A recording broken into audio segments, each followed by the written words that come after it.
and welcome back to Beautiful Botanics. This week we're going to be making the illustration bloom. To complete our botanical illustrations, we'll be working with traditional tools of the trade, dip pen and ink. Dip pen takes a bit of practice but adds a lovely quality to drawings with the ability to vary the thickness of line and the richness of the ink. We'll explore these aspects of the medium in our illustration to bring everything to life. This week you'll need a completed pencil drawing, and if you've got it, the sample that you used to make it. It's not essential, but it's quite helpful to reference. We'll also need ink, the dip pen and a rubber. If you don't have a dip pen, you can still use a fine liner or other art pen. The best kinds to use are those that are waterproof with strong pigment, as these will be suitable to work over with wet media and won't fade too much when we rub out any pencil marks. Just in case you haven't used a dip pen before, I thought I would just show you the nib and how the ink is held. So these two bits at the top here are called tines, and that's where the ink goes. So they'll separate the more pressure that you put on the pen, and so the thicker the line will be. I'm just going to demonstrate different types of line for you now. So to load your pen up with ink, you need to dip it in your ink pot just above that hole, which is called the vent. That's sort of the reservoir for where the ink's stored. You can see here, I've run out of ink, so make sure that if you notice the pen is kind of getting drier, just to give it another wee dip. This is me demonstrating a more varied line, so that's varying pressure that I'm putting on it. And this is a sort of broken line, which can be quite effective when you're drawing as well.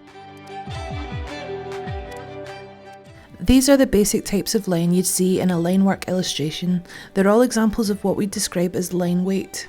The top two are a uniform line weight, meaning an even pressure is applied to the pen to achieve them. The bottom lines are made using varying pressure and can be used to make stylistic choices in your work. I'm going to demonstrate how you could use both uniform and varied lines in your artwork. We're going to start by looking at the uniform line. Uniform line just means that the thickness of the line stays the same and is created by applying a steady pressure to the nib of the dip pen. With liquid ink, I would always start at a point in the drawing and work down from there, just because it can get a little bit smudgy if you don't do it that way, just with your hand going back over the same areas. If you're left-handed, you might already be quite used to watching for this, but it's just something that's quite useful to keep in mind while you're using the liquid ink. Another thing worth mentioning is the pressure sensitivity of your pen will depend on how flexible your nib is. So for example, like this pen, if it's a little bit more flexible, it means the ink will flow easier and it'll make it a little bit harder to control the pressure. Also, I wanted to put in a little note. I would never ordinarily work with a drawing stuck down like that. It's just better for filming. So please feel free to move your page, and it also helps you keep your hands away from the ink. Now we're going to move on to look at varied line. Varied line just means that the thickness of the line changes and is created by applying differing pressure to the nib of the dip pen. A varied line isn't something you would typically see in traditional botanical illustration, as it's a stylistic choice rather than a factual technique. However, I wanted to get into the possibilities of varying line, as it can add flair and character to your botanical artwork. I enjoy using a varied line because you can use it to suggest things like shadow and the weight of a form.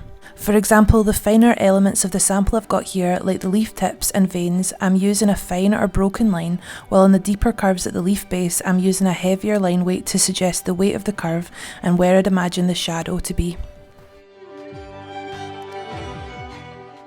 You'll get to know how you feel most comfortable using the dip pen as you get familiar with it, but I would definitely recommend pulling the ink away from the point and always moving your paper. It does make it much easier to create the lines that you want.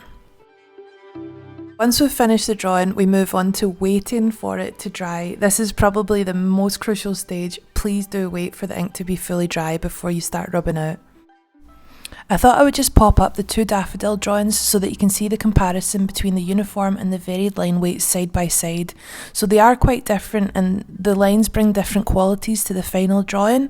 Personally, I prefer the varied line weight because I think it adds a bit of character and a bit of depth, and it's more stylistically like my artwork, but it is really up to you. I recommend trying both and just seeing what you like the best. To summarise, experiment with line to see what you like the most. It is a personal choice. Remember, feel free to move your page to make it easier and to avoid smudging. And most importantly, make sure your ink is completely dry before moving on. That includes working on top of it with wet media. I have ruined many a drawing with my impatience. Last but not least, enjoy the process. Breaking things down and getting lots of practice are at the heart of strong drawing skills. This is what sketchbooks are made for.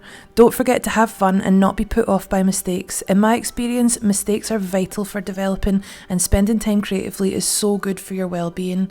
Thank you so much for joining me. I hope you enjoyed this. See you later.